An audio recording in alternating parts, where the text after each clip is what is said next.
I moved into my house a few months ago, eager to leave behind the chaos of apartment living and finally carve out a space to call my own. The neighborhood was tranquil, the kind of place where everyone kept to themselves yet still exchanged friendly smiles.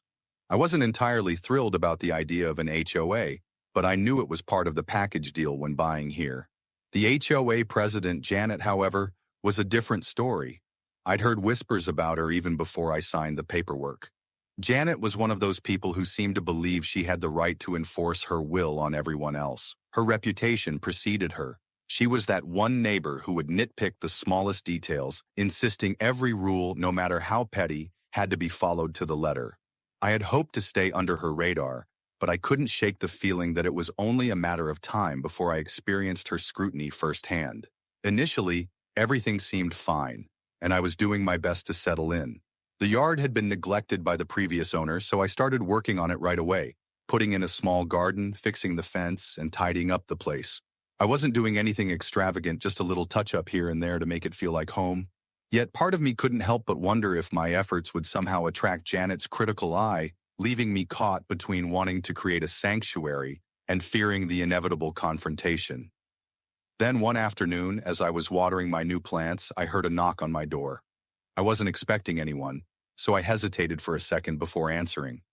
Standing there was Janet, with her clipboard and a look on her face like she had something important to say. "Hello there," she said in her overly perky tone. "I'm Janet, president of the HOA, and I'm here for a quick inspection of your property." I blinked, unsure whether I'd heard her right. "Excuse me?" "Yeah," she continued, glancing past me toward my backyard. "I need to check your garden, the fence, and a few other things to make sure everything's up to code. It's part of the HOA rules, you know." I shook my head immediately, growing suspicious. "I'm sorry, but I'm not actually part of the HOA. I didn't sign up for that." She paused, looking me up and down like I'd just told her I was from another planet. "Well, you should be, but that doesn't matter right now.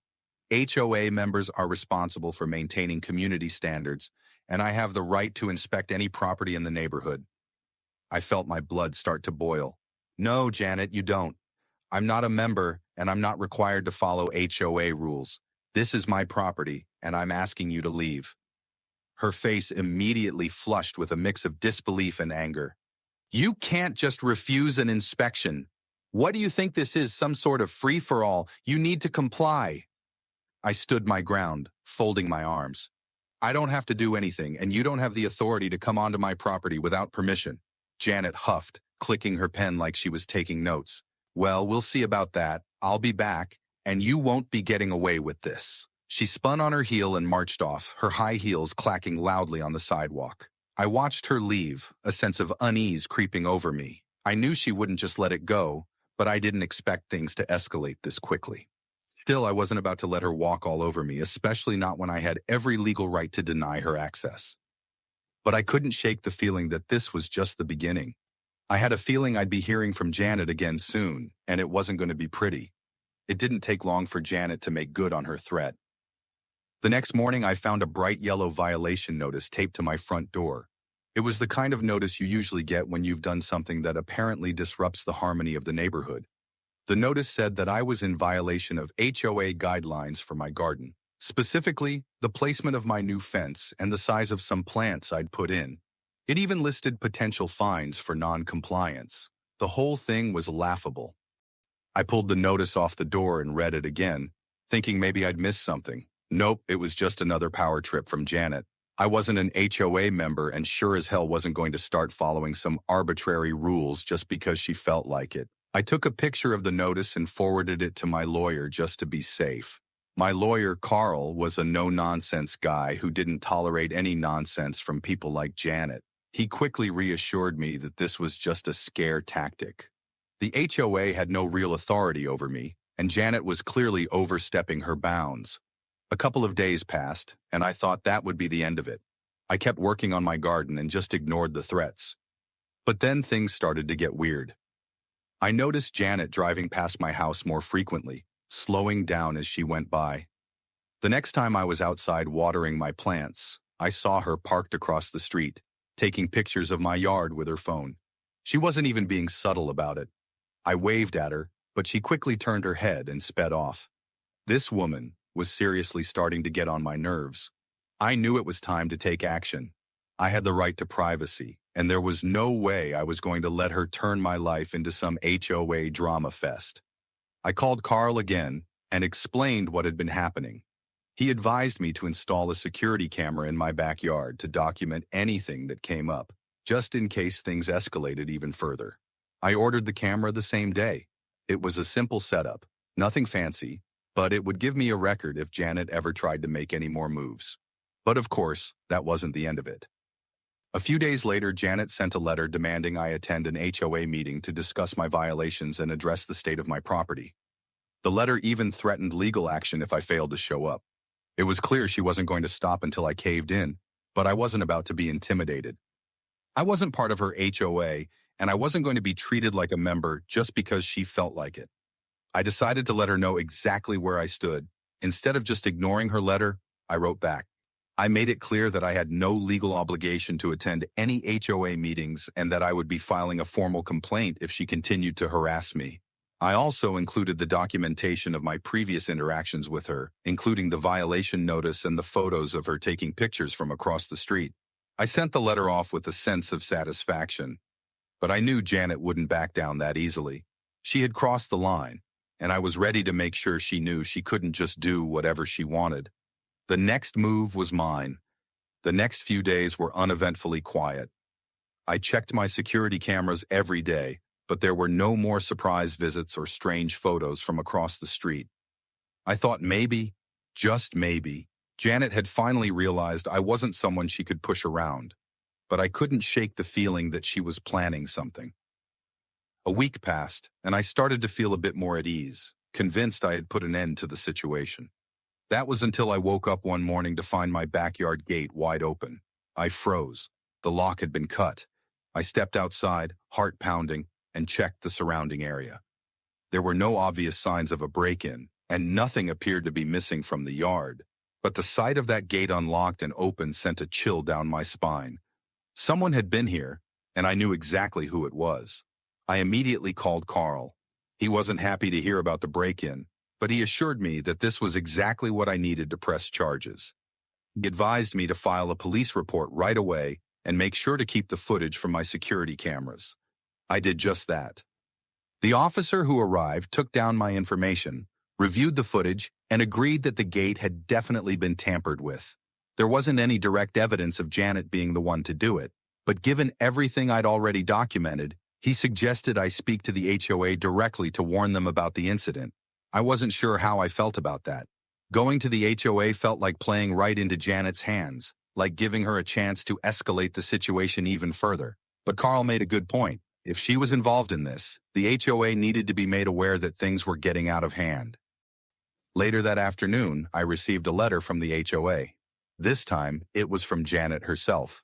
She demanded that I attend the next HOA board meeting to discuss my property violations and settle this matter once and for all. My blood boiled. This woman was relentless. I didn't hesitate. I gathered all the evidence I'd collected so far, photos of the violation notices, copies of the letters, and a detailed timeline of every single encounter with Janet, and prepared to face her in person. I wasn't going to let her think she could intimidate me anymore.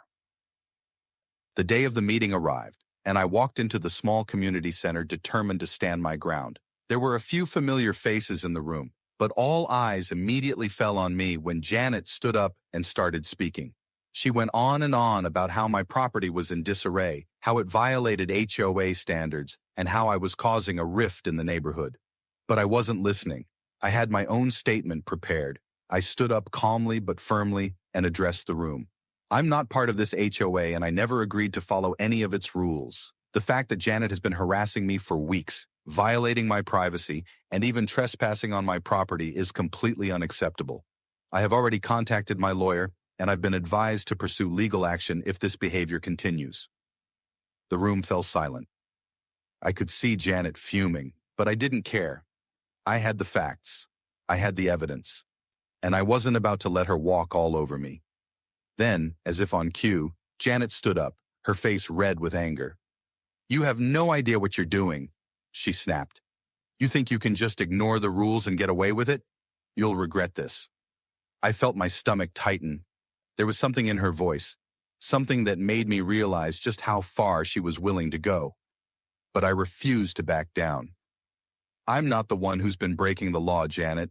You're the one overstepping your bounds, and I won't let you intimidate me anymore. The room buzzed with murmurs as Janet's face twisted with rage. She shot me one last venomous look before storming out of the meeting, muttering threats under her breath. As the meeting wrapped up, I felt a mix of relief and apprehension. Janet was still a threat, and I knew she wasn't going to give up easily. But I'd taken a major step in the right direction. I had set clear boundaries, and now I was ready for whatever came next. After the meeting, things quieted down a bit, but I couldn't shake the feeling that the worst was still yet to come. Janet had been humiliated in front of the HOA board, and I had no doubt she was furious. But at least I'd made it clear that I wasn't backing down. For the next week, I heard nothing from her. No letters, visits, or strange cars parked outside. It was almost as if she had disappeared. I allowed myself to relax a little. Maybe I'd finally won. Maybe Janet had realized that pushing me any further would only lead to more trouble for her. Then one morning I received a call from Carl. He sounded serious. "I don't want to alarm you, but I think you should come down to the office," he said. "There's been an update on your case." I could feel my stomach drop. "What's going on?" Carl hesitated. "I think you need to be prepared for something bigger. The HOA has been trying to pressure me into dropping the case, and I think Janet might have some connections. I'm not saying anything illegal is going on, but there are people on that board who might not be playing by the rules." I didn't need to hear anymore. I grabbed my jacket and headed straight for Carl's office. When I arrived, Carl laid out a stack of papers in front of me, documents from the HOA, emails, and even some internal memos that he had uncovered. The situation was far more complicated than I had imagined. Janet had been using her position as HOA president to manipulate the board, pressuring them to push residents into complying with her demands. It wasn't just about my property anymore, it was about her control over the neighborhood. One of the memos even revealed that Janet had been in contact with a local contractor about taking over property maintenance for the entire neighborhood, something that would give her a personal stake in all of the HOA's dealings.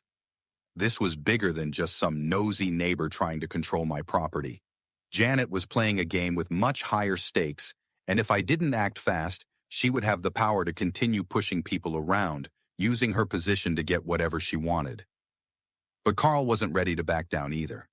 He had gathered all the evidence we needed to expose what Janet had been doing.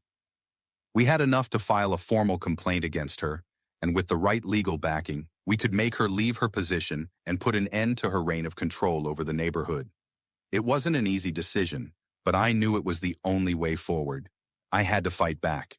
I couldn't let Janet ruin my life or the lives of anyone else in that neighborhood who was too afraid to speak up.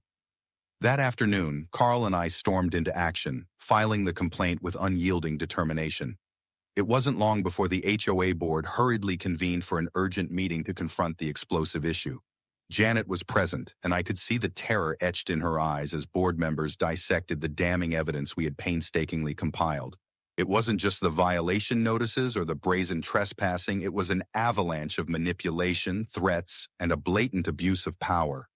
Janet desperately scrambled to defend herself, but her feeble arguments crumbled under the weight of undeniable truth. The board had no choice but to oust her from the role of president. As soon as the vote was cast, an immense burden lifted from my shoulders. Janet had been defeated, yet the relief was fleeting, for this battle was about more than a mere victory. It was about delivering a resounding message that no one should wield unchecked power to intimidate and control others without facing dire consequences. This might have been a small victory, but it felt colossal. For the first time in months, I could inhale deeply without the suffocating fear of her intruding on my property or bullying me into submission. Janet had been dethroned, and the HOA would now be compelled to function under its intended principles: fairness, respect, and mutual understanding. The saga wasn't over, though. I maintained contact with Carl, vigilant against any potential backlash from Janet. But for now, I reveled in the triumph of standing my ground. I had faced down a formidable adversary and emerged victorious. And as for Janet, she might have lost her crown, but I sensed she wouldn't disappear quietly. Next time, however, I would be more than prepared for her return.